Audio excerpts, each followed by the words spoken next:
Welcome to the number one Bengals podcast. I'm your host, Daddy McDuke. Oh, yeah. I'm joined as always by Dr. Hodgie, the Electric Ismail. Oh, yeah. And John, the Brain Sheeran. Yeah. So, guys. Regular season. It's like regular and leaded, but not evil. Well, John, how do you feel? How excited are you? I feel like I got a tank of regular unleaded in me right now. I'm good to go. Yeah. Okay. Yeah, try Electric Supreme Tesla. But anyways, I'm really pumped. I am not a preseason kind of guy, so I'm really ready for the stakes to be higher than they were. Yeah. Well, can the stakes get any higher than the great Arif Hasan? We have the greatest analyst of the Vikings in history. This man, first of all, he is very wise. I'm not a fan, I'm not a fan of the beard in general, of big beards. But when I saw Arif speak, I started to realize that my problem is with Hodgie's beard. But most people, the beard is actually appropriate. Obviously, I think just a mustache sends a stronger message in terms of leadership, but that's a whole other conversation. It is, and it's one that could get us fired. Right. When you start talking about small mustaches and leadership, it's kind of a problem. Yeah. But look, this is going to be a fun game. So I can't wait. John is good friends with Arif. And I can't wait to get these two brilliant minds going at it and to see what he has to say. With that, let us bring in the great Arif Hasan. Oh, yeah. Welcome, sir. Welcome. Thanks for having me on. Yeah. Are you coming at us straight from snowy Minnesota or what? Are you located in Snowville? Yeah, directly from Minnesota. Not much snow here right now, but that could change at a moment's notice. That's right. It's very cold in those winters, I've heard. Well, actually, a very brilliant musician once said that he loves the cold because it keeps the bad people out. Yeah, that was my personal friend, the artist formerly known as Prince. And my condolences to you, Arif, for the loss of that great man. Yeah, appreciate it. It's been tough. Yeah. So, Arif, you write for the Athletic, which I have not been able to read for numerous reasons. One of them is that you can't read. Or say the name right. Also, whenever I scroll down, the bottom of the page is faded. And then I get these widgets, as they call them. They pop up and they ask me for money. And I just know it's a virus. I leave immediately. But I have encountered pieces of your work here and there, and it is top notch. I appreciate that the snippets that you find are basically whatever was free. Yeah, whatever of your work is free. That's good. I appreciate that even the free parts of my work are apparently insightful. Amazing. They are amazing. It is like John. He doesn't work for free, but something close to it. But he's worked his way up to now he is a senior intern. Wow, that's very impressive. You should be proud of yourself, John. I graduated from the SB Nation life, so I'm pretty much used to this at this point. It's only been 6 years, and we are hoping he will be VP of intern. They called Ronald Reagan the great communicator. Dadio is the great manipulator. Right. He uses people and throws them away. Well, let us be honest. I mean, it is in keeping with the culture in Cincinnati. You look, Arif, just today, the Bengals released a hyper video to get the people all pumped up. And in the video, in the beginning, it says, great empires are built, what is it? When people do bold things or something. And then they announced they're going to have a ruler of the jungle each week. And they didn't say if it's going to be a former, dictator or who these rulers are going to be. But, I mean, the Bengals obviously get, and I've mentioned this many times on the show, the importance of a strong leadership. So with that, he's 75-year-old Bob Johnson, actually. Yeah. Far from a dictator. Our new overlord. Mm-hmm. Yes. So, look, let us move on to the first topic, please. Corona ball. Can Kirk Cousins save humanity? Now, let me explain. Kirk Cousins has come up with an innovative way of preventing the COVID vaccine. Right. Sorry, More the virus, preventing the virus. Right. The More vaccine, they say, is good. Nonsense. Hold brought on. to you courtesy First of of all, Dadio. hold on, Arif, let me explain. I'm not the anti-vaxxer. I'm an anti-masker. And there is a big difference if you understand nuance. The vaccine, that's a personal choice. Anybody want, they take the vaccine. The mask, meanwhile, if you notice, when they started telling us to wear the mask, we only had 5 people on a Disney cruise outside of like Seattle who had the virus. Once we start wearing the mask, people are spreading these germs. They're sharing the masks, obviously, and it gets out of control. Yeah. Nobody shares masks. That has never happened. No 2 people have ever shared a mask. That's not how masks work. Okay. No. Can I get back to Kirk Cousins? It's a very important discussion. Only spreader of BS. You take BS and you spread it as if it were vegan butter all over, and it's just nonsense. There's a new variant of BS every few months. So look, Arif, Kirk Cousins, he came up with an innovative solution where everybody can be protected. He wants plexiglass around people. He said, I can put the plexiglass around me wherever I go, wherever I walk, kind of like Superman, who is in a phone booth. I mean, it seems like he's trying to do something. And really, the Vikings, I read they are the lowest vaccinated team, so they enjoy their freedom.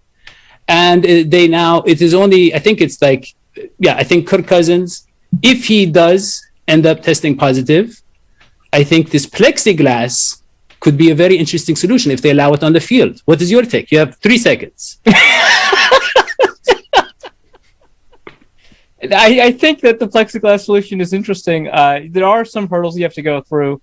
You have to figure out how people can breathe.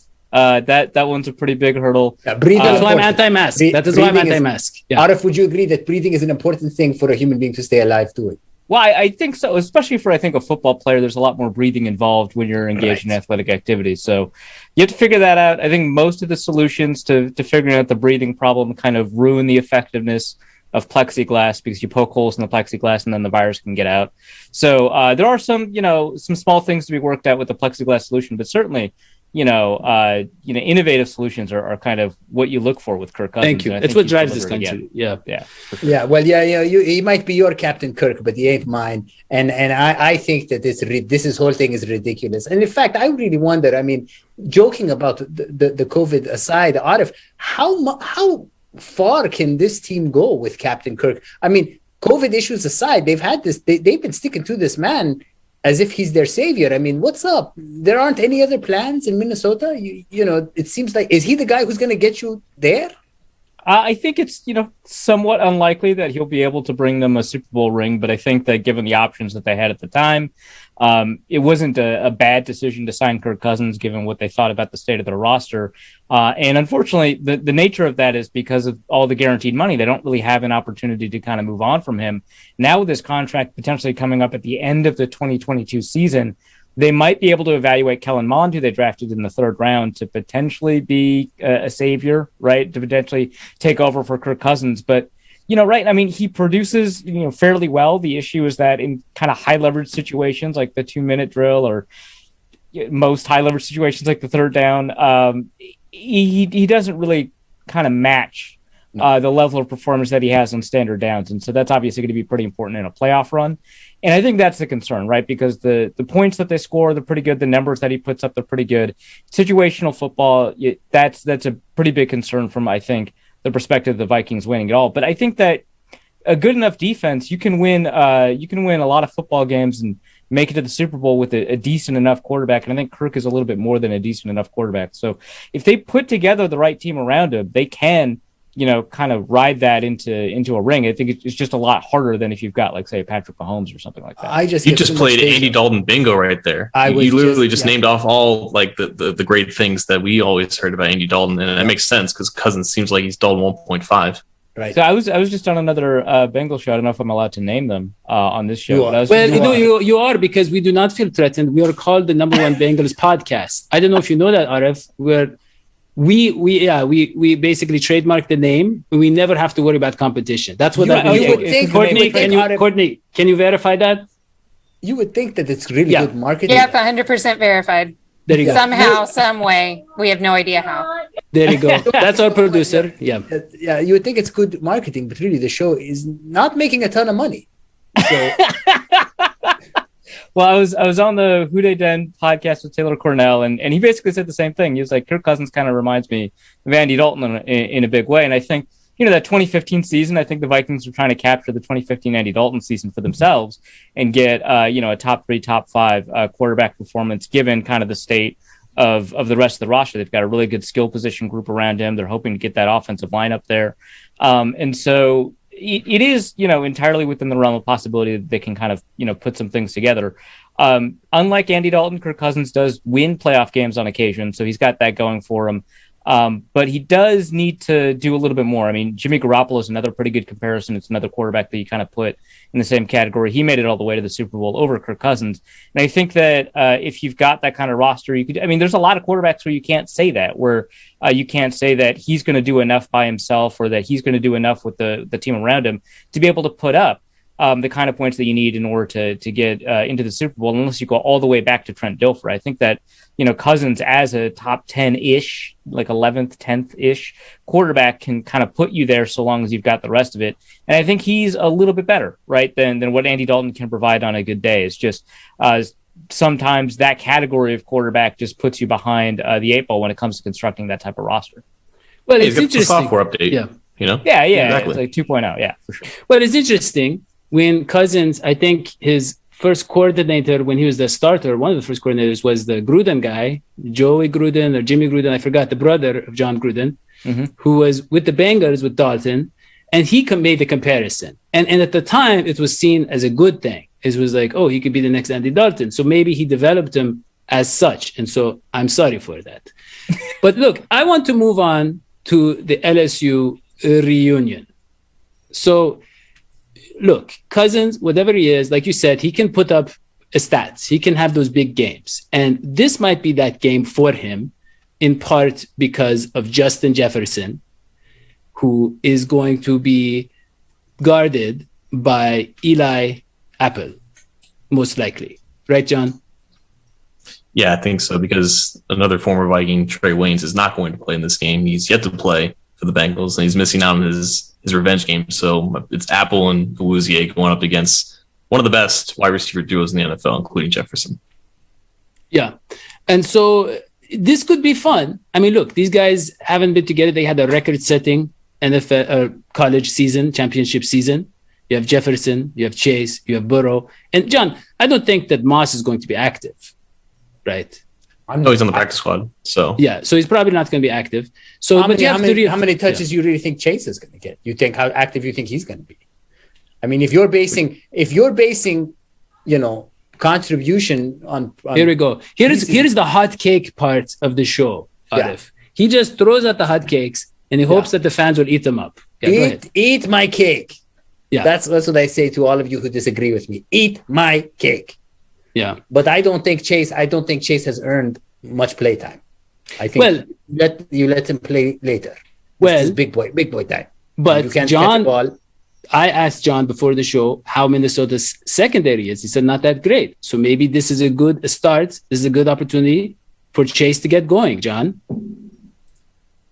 I think a few years ago it could be classified as great. You have Harrison Smith, who is still really good. He got paid like a really good safety just a couple of weeks ago.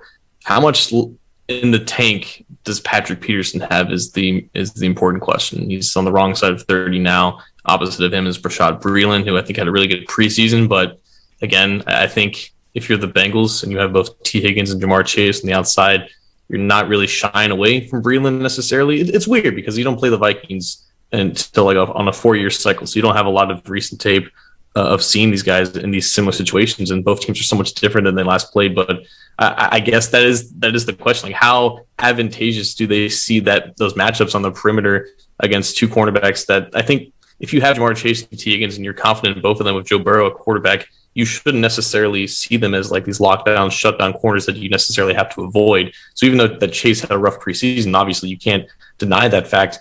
I think you still have to recognize the situations where he's going to get open on some of these throws, and you still have to have the faith that he's going to produce like a 5th overall pick. Yeah. Well, I think in that situation, it's going to be kind of tough. I think there's a wide range of possibilities for how that cornerback group shakes out, because I think there's a really good argument to be made that, Patrick Peterson was kind of misused given his athletic decline in his final year with the Cardinals. Obviously, he's coming off of 2 pretty poor years with Arizona. But if anyone has the ability to kind of revive or at least kind of tap into what makes him still a potentially talented cornerback, I think it's probably Mike Zimmer. The issue, of course, is, if that's even possible. I don't know. He looked pretty decent. I'm not going to say great, but pretty decent in training camp. I would say that given the fact that there's not like a speedster or a deep threat, that the biggest weakness to the Vikings secondary group isn't quite there in this situation. I think Peterson still has a lot of physical strength, which, to me, that's what kind of Higgins and Chase do really well, is kind of leverage their physical strength. And I think against a player like Patrick Peterson, there's a little bit less opportunity for them to be able to kind of take advantage of the problems that he presents. My biggest concern actually is Tyler Boyd. I think that him lining up against Mackenzie Alexander, who's a decent corner, may end up being the best corner out of the 3 of them, but he certainly has a very limited ceiling given his history of play.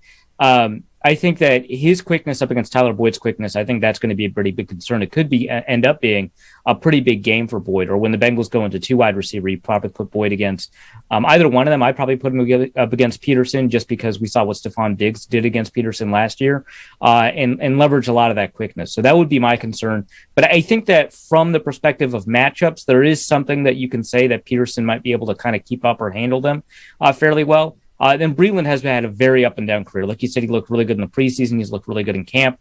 But an inconsistent player like him, there's a reason he signed a 1-year deal. It's to make sure that he can get more money later on, because he hasn't proven that he deserves a big guaranteed contract. So I think there's a lot of room for them to be a fairly decent. I'm not going to say good, but a fairly decent cornerback room, or a lot of room for them to really struggle mightily. I don't think they'll be as bad as last year's Vikings cornerback group. I think that this is almost certainly an upgrade, but how much of an upgrade is I think the key question. And I think if the Bengals put together a winning game plan, it's probably going to be exploiting some of the weaknesses that come with that secondary. Yeah, well, I like what you said there about Tyler Boyd. I mean, Yeah. I think of Tyler Boyd as what you could call like a snake in the bag, right? Everything seems cool. Seems like, oh, what's in this bag? Oh, whoa, there's a snake in the bag. He's going to surprise you. He's going to surprise the NFL. He's the real deal. And actually, that's the kind of thing I think. I think performance matters more than draftism. Yeah. Well, I just want to say, Arif, you mentioned making a lot of money. That is the only part of your talk that I heard. I apologize. But speaking of making a lot of money, we have some exciting news for you. Our pod is partnering with PlayActionPools.com this season to bring some interactive fun to the sport we love most. You'll be able to get in on the action with our PlayActionPools.com Football Pick M Challenge, which is open to everyone. Here's how it works. Sign up for a contest, Believe Football Pick'em at playactionpools.com, and then get your picks in each week. We're going to select the 10 highest profile games of the week between NFL and college football. Whoever gets the most picks correct each week will win a pair of electric shoes and a pair of DC sunglasses. Wait, what are electric shoes? I don't know. Again, go to playactionpools.com and sign up for the Believe, BLEAV Football Pick'em. And if you plan on hosting your own football contest, go to playactionpools.com. Then we've got Survivor Pick'em, as well as a cool sportsbook style concept called Build Your Bankroll. Playactionpools.com, your new home for all your office sports pools. I didn't understand any of that, but I know it makes us money. Shoes? I need some electric shoes. I have been using gas guzzling shoes. Gentlemen, right. I hate to leave halfway through the show. Arif, you're amazing. I got to step out.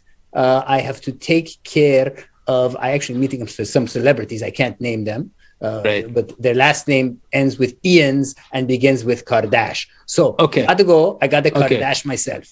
Okay, well, have a good one. Look, Arif, let us talk about the Bengals wide receiver trio. Now, a very reputable journalist recently wrote that back in 1998, your Minnesota Vikings, they had... Now, of course, you were probably only 5 years old or so back then. So I don't know how much you remember, but I will say this, we have had people in the comment section of our videos and podcasts say that their 3-year-olds know more about football than me and Hodgie. So kids know a lot these days. So you were probably very analytical back then. But look, this journalist said that back in 1998, the Vikings had 2 1,000-yard receivers and Chris Carter and Jake Reed. And then they go out and add an explosive playmaker in Randy Moss. And the offense just took off. This year, the Bengals, they have T. Higgins, who is close to 1,000 yards his first year, and Tyler Boyd, who gets around 1,000 yards every year. So with the addition of Ja'Marr Chase, who knows? Maybe they break some records this year. That is kind of the perspective. So we're talking about Bengals wide receiver trio. So, yeah. So please, what do you think? Do you see any similarities? I know you were very young back then. Yeah. I think that there's maybe a little bit of work to do before you kind of get into comparisons between three deep. But I really like where your head is on that one. I really like the direction you're going in. I wrote the article, by the way. Really, really, really smart writing, of course. Thank you. I think that there's a lot of opportunities for offensive explosion, and offense, I think, controls the game more than defense. So that's a pretty good kind of direction to move in. The issue with the comparison, I think, is twofold. I think, one, I don't remember Moss dropping a lot of passes in the preseason, so Ja'Marr Chase is going to have to kind of up his game a little bit. But two, I think that one of the things that offense did really well is they had a bunch of different types of receivers, right? Moss, obviously, he could do everything, but he was primarily known at the time as being a huge deep threat, whereas Carter was a really, really great, some of the best hands in football, really great possession receiver, or Jake Reed did a really good job as being kind of a utility slot. And I really think that the Bengals receiving core could do, it doesn't even have to be one of the primary receivers, but could do with a lot of speed to kind of take the top off of defenses and really change the geometry of what defenses are doing. I really like the Bengals receiving core. I think it is maybe right now the most underrated receiving core in the NFL. I think that there's a really good chance that they have the best receiving core in the division. I know that Steelers fans wouldn't want to hear that, but I think that that's probably true.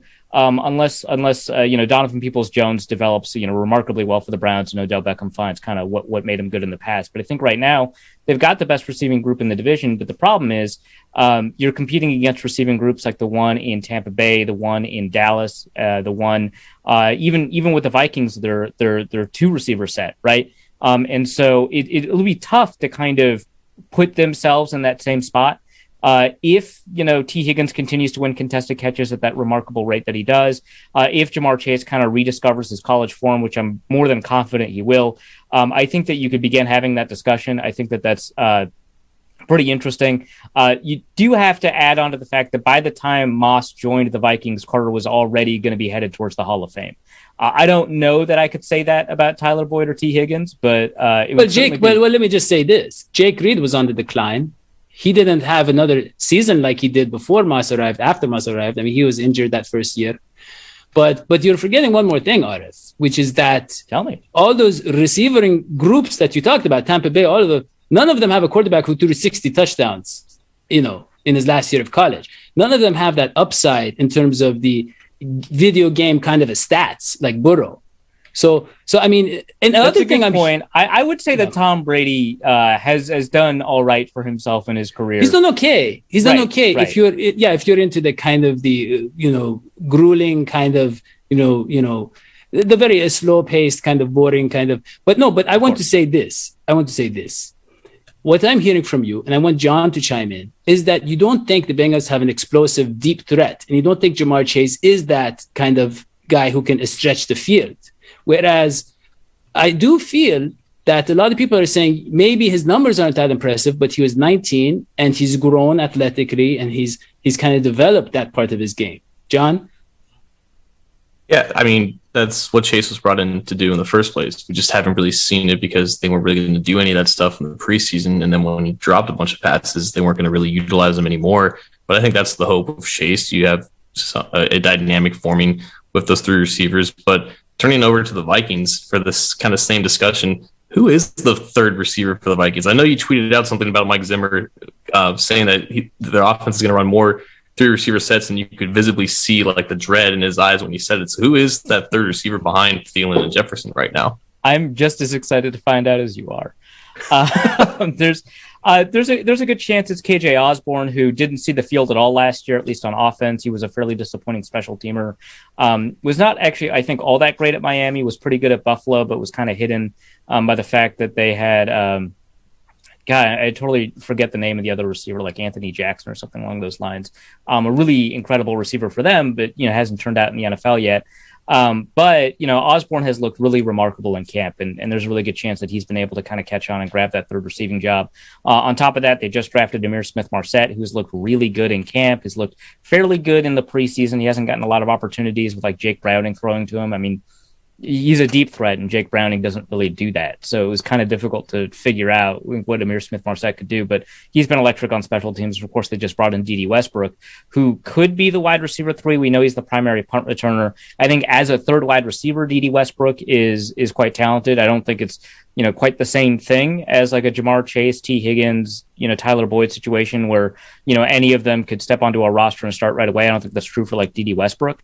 But I think that he is a really good third receiver to have. So I think 3 deep, the Bengals have the Vikings deep, but I think in terms of the formations that they prefer to run, I think the Vikings skill position group matches up really well. But okay, let us move on to Minnesota pass rush. And Arif, you and I know that the Vikings lost their best player this past offseason, sadly. And he wanted to go to a contender, and so he joined the Cincinnati Bengals. I'm talking about Riley Reef, obviously. Of course. Now, that's exactly who I thought you were talking about. The question is, do Vikings fans hold a grudge against him for ring chasing, as they call it? Are they going to be rooting for him, or is he? No, but seriously, look, Arif, Riley adds a very reliable kind of presence on our line, which is a big deal for our line, something we were lacking. We have a tackle. We know he's about mid-tier, John, right? Among the starters, right? I mean, he's going. So you're talking about Riley or Jonah? Riley. Yeah. Riley. Yeah. Especially compared to who they had last year. Yeah. Yeah. So, I mean, we're not going to have Hart last year. We don't talk about him. Yeah, we don't. Yeah, that's a crime. We did do a show about him that you should check out, where we went inside the mind of Bobby Hart. Very adventurous. Did you go over his Instagram posts too? Yes, all of those. Yes. Oh boy. Okay. Yes. Just you can Google that. Subscribe. Definitely check it out. Absolutely. I want to check that out. Please. That sounds like an adventure. You know what, Arif? It's actually free. It is free. Our content is all free. But I will say this. I mean, we still need people to subscribe. So if you can we need people to subscribe.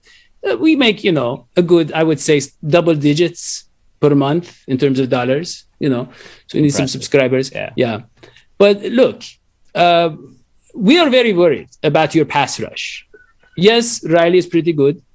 Yes, Jonah is above average, I would say, John. And and our guards, they're okay. They're growing. But you have one of the better pass rushes, one of the better defensive lines. So is that where you think you're going to win this game? Yeah, I think that if the Vikings are going to win the game or at least shut down the Bengals offense, it'll be through that defensive line. Like I said, I'm fairly concerned about the state of that cornerback group. It could be anything. I'm really confident that the defensive line will look really good. They didn't have Danielle Hunter last year. In fact, all 4 of the primary starters that they had, Zimmer said like on Monday, well, they're backups for some other team, which is kind of true. Some of them aren't even on rosters, which I think is a pretty good indication of how poor the pass rush was last year. This year, they return Danielle Hunter from injury, Michael Pierce from the COVID opt-out.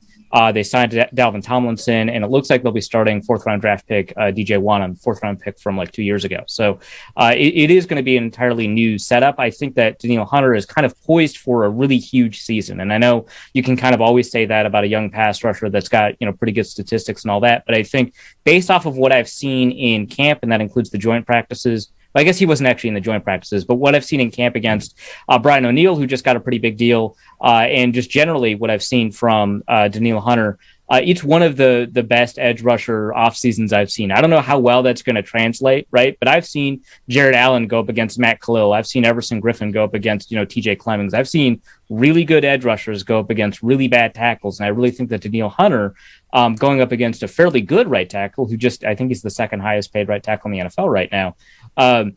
From that, I think that, Danielle Hunter has had, more success getting past, his assignment than I've ever seen from an edge rusher. It's really remarkable what he's been able to do. So he's setting himself up to be a really good pass rusher. And then I've also seen Michael Pierce do a really good job rushing the passer. A huge surprise to me. I really have only ever seen him as a run-stuffing nose tackle with Baltimore. And then Dalvin Tomlinson has pass rush upside. DJ Wanham's had a really good offseason. So I think the pass rush here is going to be really excellent. You're playing psychological games with us and trying to intimidate us. But Arif, I will just have you know that we have made some additions to our stadium where you will be playing. We have plastic tigers. I don't know if you've seen those. They're plastic. They breathe fire, actually. Yeah. Wow. Well, are they allowed to? I thought the league prevented pyrotechnics from being used in stadiums. Maybe this is smoke. Yeah. Might just be smoke. The Vikings have a dragon that breathes smoke. It used to breathe fire. It might actually be confetti, John. I'm looking because I looked into the cheaper options for how to give the image of fire. And I talked with Mike Brown about that. But you got to pay people to clean up the confetti, though. Like, the smoke just evaporates. No. See, that's what you do. After the game, you invite fans onto the field after all the players are gone, and they can, That sounds like a Mike Brown solution. Yeah, we are in touch. But but look, we are very scared of your defensive line. Hopefully Burrow comes out alive because the Bengals seem set on playing him week 1, even if we don't know how healthy he is. We'll see. On to the coaches. Now, on the one hand, you have Mike Zimmer, our former defensive coordinator, who is 68 years old. On the other, you have Zach Taylor, who's so cool, nobody knows how to spell his name. Is there an H? Is there a K? There's neither of those. He's so young that most of the time they ask him, hey, young man, are you trying to get the autograph? He's like, I'm the head coach. So this guy, Zach Taylor, you don't, Arif, the mistake that people look at is the record. They look to the record. They're like, what have you done for me lately? But Zach Taylor, when he was hired, he brought a lot of promise and hope. And so if you go back 2 years before he started coaching games, he's actually done a lot. That's the best spin I can put on Zach Taylor. John, was he the first option for the Bengals, or what order in the option market was he for the Bengals? But when you shop online, like if you go onto the Old Navy site, you have options. You can either put most highly rated, or you can put from highest price to lowest price, or you can put from lowest price to highest price. When you put coaches in that order, and I'm talking about the last one, yes, Zach Taylor was among the first options. Does that answer your question? Okay. Yeah. He was an earlier option than Lou Anarumo was a defensive coordinator. I'll say that much. Yeah. Okay. Lou Anarumo, look, the guy had a decorated career in Hollywood.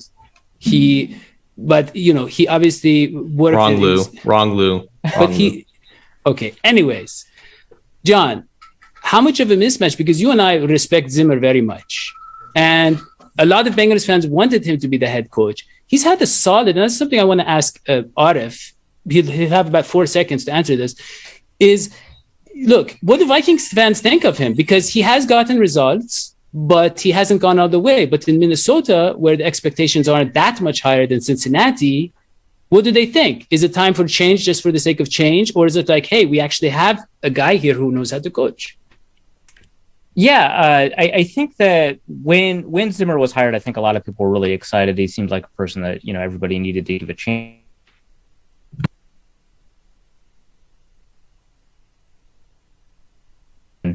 For the Vikings. But after that, Zimmer.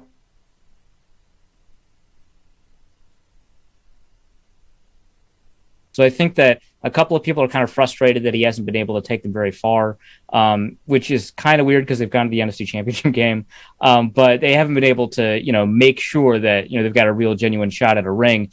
And I think that most people are comfortable with moving on from him. I'm really not, because anybody who can get like a 580 record with like Matt Castle and Teddy Bridgewater and Case Keenum, along with Kirk Cousins, Sean Hill, Christian Ponder, like they've all started games under Mike Zimmer. And I think that given the fact that he's had essentially 6 different quarterbacks over his tenure, I think tells you a lot, like that he's been able to kind of, extract blood from a stone, as it were, and create some wins that I think a lot of other coaches couldn't. Whether or not he's got the ability to kind of win in the playoffs, I think that he's shown that. I think that, whether or not, he's going to be able to continue to do that with Kirk Cousins, I think that that's just going to be kind of how people are going to kind of put them together in their heads. But yeah, it's kind of tough. I think that he's probably a top 8 coach in the league. So if the Vikings decide to move on from him, if he decides not to retire, I think he'll get snapped up right away by another team. In terms of kind of this matchup against Zach Taylor, I don't actually know how good of like a game manager Zach Taylor is. I don't know that the Bengals have been put into a ton of situations where they have to manage the clock really effectively in order to grind out a win. If they have, I haven't. That is a very subtle blow. I think the Bengals are getting blown out every game. I love it. Do you respect Brandon Allen? I don't. This guy is a wordsmith. Wow. Look, Mr. Arif Hasan. It sounds to me like you're saying this guy's a top 8 coach. Whereas Zach Taylor, we don't know what he is. He could be anything. He could be number 1. He could be number 32. Who knows? Are you proposing a trade on behalf of the Minnesota Vikings? I am not. Okay. But that certainly would be interesting. It would. John, what do you think? Coaching mismatch. The Bengals would take that trade 10 times out of 10. I honestly thought that, like, when there were rumors, quote unquote, that Zimmer was on the hot seat at the end of last year and that he could maybe get fired, I genuinely believe that if Mike Zimmer were available and Zach Taylor is coming off another crappy season, that they would seriously consider bringing Mike Zimmer back. He still owns a property in Northern Kentucky, his ranch, that's where he loves it there. Like, he's still beloved in the same front office that runs the Bengals. But I mean, this is a matchup between a millennial with an offensive background and a geriatric with a defensive background. And I think, just like Arif said, like, one is proven, one has gone to the playoffs and won in the playoffs and knows how to win games with subpar quarterback play. There's still, it's all still about potential with Taylor, because unfortunately he's had Andy Dalton, Ryan Finley, a couple games with Joe Burrow, and then Brandon Allen. So in terms of just quarterback play, like, do we still truly know who Zach Taylor is as a play caller? Because he's had to adjust to a lot of crappy quarterback play. And when he has had Burrow, he had like one good month with him in October. Wait a second. He had Andy Dalton. He benched Andy Dalton for poor play. We just compared Andy Dalton to Kirk Cousins. Kirk Cousins is the best coach Kirk Cousins is the best quarterback that Mike Zimmer has ever had. How can we do this, John? Clearly Zimmer, I mean, come on. Okay, look, let us move on to the most important topic I want to ask both of you about. Please, Courtney. Monetization and promotion. What is your opinion? We have a patreon.com DH Sports website. We have 5 patrons. The robots will make automatic payments to the amount of $26 a month. Arif, unfortunately, while we are the number 1 Bengals podcast, we are the lowest rated Bengals podcast. Don't ask me how it works, but the support of people like you and the good people of Minnesota, who are probably never going to watch our show again, means a lot to me and John. So I just wanted to get your take on that. I agree with the take. I think that you, as the number 1 Bengals podcast, you deserve to have many more patrons and subscribers. People giving you money, people following your work, people listening to your ads and providing more money indirectly. I think that makes a ton of sense. If it happens to be people from Minnesota, that's no skin off my back. I think that would be great too. That was good. I'm going to buy one of your articles. Can I just get one article? For what kind of deal can I get on one article? I am not really sure how that works, but I'm going to guess no. Okay. I'm reminded of the scene from I'm Going to Get You Sucker, where Chris Rock was trying to bargain with the guy. Do you remember that scene, Arif? That's me. That's my inspiration. Okay, look. The great Arif Hasan is on the Athletic, and he is on Twitter. You follow him. You please read all his stuff. John Sheeran, of course, the brains behind this whole operation. He's on Twitter. He's on Cincy Jungle. He has 4 other podcasts that he is on. And we are the number 1 Bengals podcast. So you want to subscribe. Actually, Arif, we have a kind of a glitch in our system. When you open the iTunes, it automatically subscribes you and leave a 5-star review. So just open it up. Number 1 Bengals podcast. Look us up. For Arif Hasan and John Sheeran, I'm Dadio Maktouk. We'll see you next time. So long, this week.